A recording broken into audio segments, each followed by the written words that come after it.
Hello guys, welcome to back my YouTube channel. आज की इस वीडियो में हम लोग इंग्लिश क्लास 12th की इंग्लिश के ग्रामर पोर्शन के इडियम्स एंड फ्रेजेस की बात करेंगे। वैसे आप लोगों को पता ही है कि इडियम्स एंड फ्रेजेस का मतलब ये होता है मुहावरे और लोककृतियाँ या वाक्यांश। जैसे आप लोग हिंदी में पढ़ते हैं मुहावरे और लोककृतियाँ। आप सभी लोगों को पता है कि आपके एग्ज़ाम में लगभग ऑलमोस्ट 5 इडियम्स एंड फ्रेजेस रहते हैं, जिसमें आपको 3 को आपको on sentence means English sentence में यूज़ करना होता है। तो जो इम्पॉर्टेंट हैं उन्हीं को इस वीडियो में हम लोग कवर करेंगे। तो आज की वीडियो में हम लोग इडियम्स एंड फ्रेजेस देखेंगे जो बहुत इम्पॉर्टेंट है। तो आप 1 बाय 1 करके सारे के सारे इडियम्स एंड फ्रेजेस को आप देख लीजिए और टेक डाउन पे कर लीजिए, मीन्स राइट कर लीजिए। तो देखिए, पहला नंबर है all in all. All in all का मतलब होता है सर्वे सर्वा। The principal is all in the college. मतलब प्रधानाचार्य जी कॉलेज में ऑन इन ऑल हैं। एट 6 एंड 7 का मतलब अव्यवस्थित। Your children came to my room and left all my books at 6 and 7। अगला नंबर देखिए, तीसरा नंबर है एन एपल ऑफ डिस्कार्ड का मतलब होता है झगड़े की जड़। Kashmir is an Apple of discard between India and Pakistan. अगला नंबर चौथा देखिए, अ बोन ऑफ कंटेंशन, झगड़े की जड़। Kashmir is a bone of contention between India and Pakistan. Next की बात करेंगे। इस तरह से आपको इसको पूरा अच्छे तरीके से टेक डाउन कर लेना है, मीन्स राइट कर लेना है और लर्न भी कर लेना है।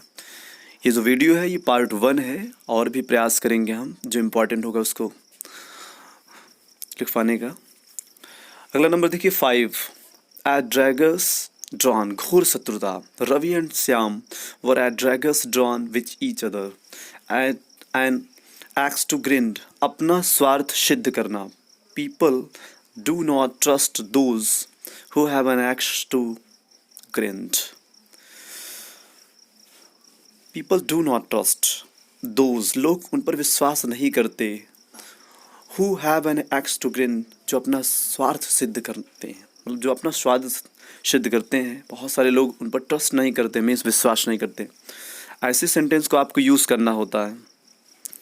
नेक्स्ट आगे देखिए 7 number, eight the 11th our, अंतिम समय पर। If you bring your studies at the 11th hour you can not be save to पास।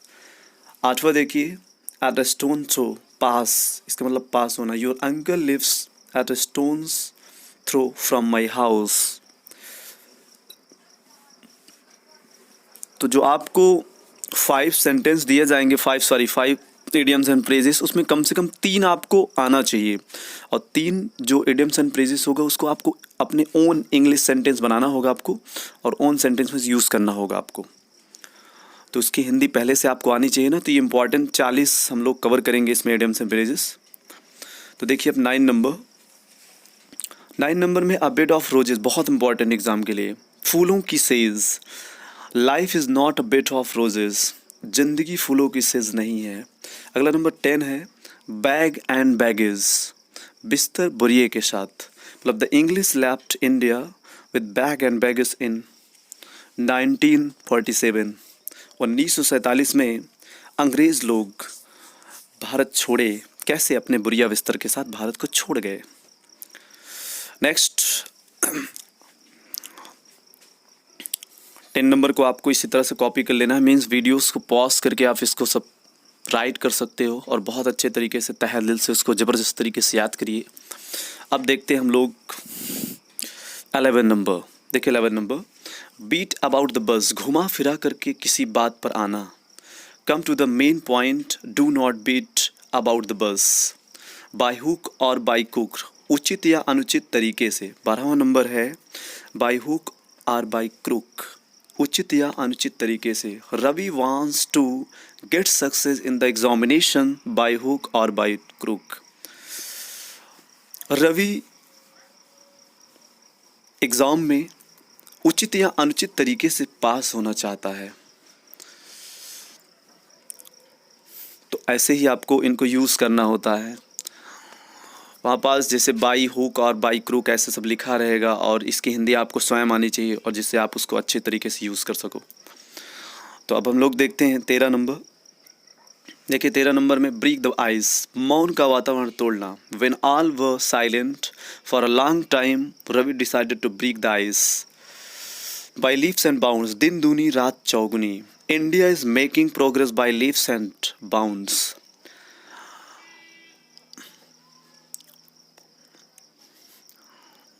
तो व्हेन ऑल वर साइलेंट, जब सभी शांत थे, तो फॉर लॉन्ग टाइम, लंबे समय से, तो रवि ने निर्णय लिया टू ब्रेक द आइस, मौन का वातावरण तोड़ने का। India is making progress, Bharat उन्नति कर रहा है, बाय लीव्स एंड बाउंड्स, दिन दुनी और रात चौगुनी की तरह। तो ये 14 नंबर हो गया, मीन्स 14 नंबर। अब देखेंगे हम लोग 15 नंबर। तो 15 नंबर देखिए, 15 नंबर में है बरी द हैचेस, पुरानी शत्रुता भुला देना। It is wise for Ramesh and Hari to bury the hatchet and be friends again. Next देखिए 16 नंबर, ब्रिंग टू बुक, ये इंपॉर्टेंट है, सजा देना। The naughty boy was brought to book by the principal. The naughty boy, शरारती लड़के को, was brought, सजा दिया गया, ब्रॉट टू बुक, सजा दिया गया, बाई द प्रिंसिपल मीन्स प्रधानाचार्य के द्वारा। अगला नंबर देखिए, इसमें 15 हो गया, 16, हाँ 16 भी हो गया। अब हम लोग देखेंगे 17 नंबर, इसको आप टेक डाउन कर लीजिएगा। 17 नंबर देखिए, ब्लैक सीप, बहुत इंपॉर्टेंट है, बेकार का व्यक्ति या कलंकित आदमी कह सकते हैं इसमें। टॉम इज़ अ ब्लैक सीप of my family. Tom is है, टॉम इज़ है अ ब्लैक सीप ऑफ माई फैमिली। टॉम मेरे परिवार में बेकार का व्यक्ति है, ऐसे इसको आप हिंदी में बना सकते हो। ब्लैक एंड वाइट, लिखित रूप से, आई कैन फॉरगिव यू, मैं तुम्हें माफ़ कर सकता हूँ। If you apologise in black and white, यदि तुम लिखित रूप से उसे अपोलोजाइज करो, क्षमा मांगो। तो ये मतलब 18 नंबर है, इसको भी आप टेक डाउन कर लीजिएगा अपनी एक कॉपी में। बहुत अच्छे तरीके से कॉपी बनाई, उसमें सारे के सारे सिनोनिम्स एंटोनिम्स जो भी हैं और ये इडियम्स एंड फ्रेजेस जो बता रहे हैं, इसको भी राइट कर लीजिएगा। तो अब देखेंगे 19 नंबर, कैस्टल्स इन द एयर, हवाई किले बनाना बहुत इंपॉर्टेंट है। Do not waste your time in build castle in the air. Do not waste your time, अपना समय मत बर्बाद करो, in build castle in the air, हवाई किले बनाकर, या हवाई किले मत बनाओ, हवाई किले बना करके अपने समय को मत बर्बाद करो। डार्क हॉर्स, अचानक अच्छा प्रदर्शन करने वाला। The student who top the list is a dark house. तो डार्क हाउस का मतलब होता है अचानक अच्छा प्रदर्शन करने वाला, मतलब अचानक से कोई गुड प्रोग्रेस कर जाए तो उसको हम लोग बोलेंगे इडियम्स फ्रेजेस के मतलब डार्क हाउस बोलेंगे। तो इसको भी टेक डाउन करिए। नेक्स्ट 21 नंबर, अब देखिए 21 नंबर, फूल्स पैराडाइज, मूर्खतापूर्ण अभिलाषा।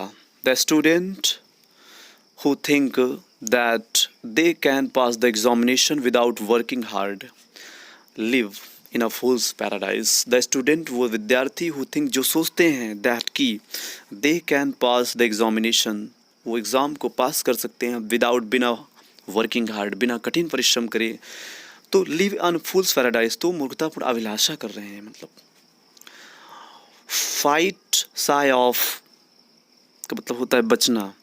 Ravi fight shy of telling me his problem. Ravi मुझे अपनी सारी समस्याओं को, यानी अपनी समस्याओं को बताने में, Ravi telling me his problems, मतलब बचता है, समस्याओं को मुझे बताने में बचता है, ये होगा इसका मतलब। अब देखिए 23, गेट रीड ऑफ, छुटकारा पाना। I want to get rid of my job. I want to get rid of my job का मतलब मैं अपनी नौकरी से छुटकारा पाना चाहता हूँ, ये होगा। नेक्स्ट देखिए 24 नंबर, grease the palm. Grease the palm का मतलब होगा रिश्वत देना। If you grease the palm of the clerk, your pension will be sanctioned, स्थगित होना, will be van be sanctioned, यही होगा ना. If you grease the palm of the clerk your pension will be sanctioned. सबसे पहले pronunciation is important. जो भी आप वर्ड्स को पढ़िए उसमें प्रोनाउंसिएशन इज इम्पॉर्टेंट. प्रोनाउंसिएशंस को ध्यान देने का प्रयास करिए. उसके बाद देखिए नेक्स्ट अगला नंबर है 25 नंबर, 25 नंबर. 25 नंबर जो है उसको हम लोग देखेंगे, लेकिन 24 पहले राइट कर लीजिए. 25 नंबर अब देखेंगे. देखिए 25 number, hard nut to crack, कठिन कार्य. The solution of the Kashmir problem is a hard nut to crack. ये हो गया 25 number. 26 hue and cry. Hue and cry का मतलब होता है शोरगुल करना. They raised a hue and cry when they saw the terrorists in the house. Terrorist means होता है आतंकवादी, और hue and cry ये idioms and phrases है जिसका मतलब होता है शोरगुल, कोलाहल करना, आवाज करना. बहुत अच्छे तरीके से इसको मैनेज करना है, मीन्स लर्न कर लेना है सारे के सारे idioms and phrases को, और इनको बढ़िया से अपने खुद के एक सेंटेंस एक एक बनाना है सभी का, और उनका यूज़ करना है उसमें आपको. नेक्स्ट देखिए 27 नंबर मीन्स 27 नंबर देखिए. हरकुलियन टास्क, अत्यंत कठिन कार्य. And ascent to mountain Everest is a herculean task. An ascent का मतलब होता है चढ़ाई करना. To Mount Everest, Mount Everest में इज़ अ हरकुलियन टास्क, अत्यंत कठिन कार्य. आउट ऑफ सॉर्ट्स, अस्वस्थ होना. 28 he did not go to the office because was feeling out of sort. 28 number, out of sort, अस्वस्थ होना. अस्वस्थ होना. he did not go to the office because he was feeling out of sorts. feeling का मतलब आपको पता ही है, अनुभव करना. because क्योंकि. अब 28 के बाद 29 देखिए. इसमें देखिए 29 नंबर में पॉइंट ब्लैंक, साफ साफ. इसका हिंदी मतलब साफ साफ. Your son refused point blank to help me.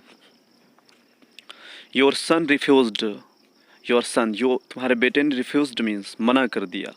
Point blank, साफ साफ मना कर दिया. टू हेल्प मी, मेरी मदद करने के लिए. मेरी मदद करने के लिए तुम्हारे बेटे ने साफ साफ मना कर दिया, इसका ये हिंदी अर्थ होगा. वैसे हिंदी अर्थ तो आप ट्राई कर सकते हो क्योंकि बहुत सिंपल मीनिंग इसमें लिखी हुई है. अगला नंबर देखिए 30 नंबर, पॉकेट एंड इंसर्ट, अपमान सहन करना. Few can pocket and insert before friend. कुछ अपने मित्रों के सामने अपमान सहन करते हैं, या अपमान महसूस करते हैं, या सहन कर सकते हैं, सहन करते हैं, या आप कह सकते हो सहन कर सकते हैं. नेक्स्ट देखिए रेड लेटर डे, बहुत इंपॉर्टेंट, महत्वपूर्ण. The 15 August 1947 is a red letter day in the history of India. To and fro 32 number. 32 number में देखिए टू एंड फ्रो, बहुत इंपॉर्टेंट ये भी है, इधर उधर. The police man was walking to and fro in the street at midnight. एग्ज़ाम के लिए बहुत इम्पोर्टेंट है. अच्छे से, दिल से, मन से इसको याद कर लेना है आपको. अब हम लोग नेक्स्ट देखने वाले हैं 32 के बाद 33 और 34. देखिए टेक टू द हिल्स, भाग जाना. The thieves had taken to the hills before the police came. 34 number means 34 wild goose chase. इसका मतलब होता है निष्फल प्रयास या मूर्खतापूर्ण प्रयास भी कह सकते हो आप. Ravi made a wild goose chase to go to Mumbai. Wild goose chase का मतलब होता है निष्सफल प्रयास या मूर्खतापूर्ण प्रयास, या आप ये भी कह सकते हो असंभव कार्य हेतु किया गया मूर्खतापूर्ण प्रयास। या आपके 11th में चैप्टर 1 था माई स्ट्रगल फॉर एन एजुकेशन, उसमें ये इडियम्स एंड फ्रेजेस लिखा था उसमें। तो ये 34 नंबर कंप्लीट। अब हम लोग देखेंगे 35 और 36। देखिए वाइट एलिफेंट। वाइट एलिफेंट बहुत इंपॉर्टेंट, बहुत खर्चीला लेकिन काम, बहुत खर्चीला लेकिन काम महत्व की, बहुत खर्चीला लेकिन कम महत्व की, सॉरी यहाँ पास काम नहीं कम महत्व की। A car is a white elephant for a middle class family.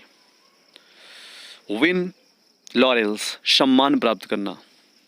Win laurels का मतलब होता है सम्मान प्राप्त करना। Nehru won laurels in his peace effort.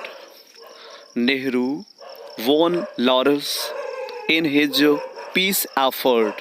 शाहन प्राप्त करना, सॉरी सम्मान प्राप्त करना, सॉरी सम्मान प्राप्त करना। विन लॉरेल्स का मतलब होता है सम्मान प्राप्त करना।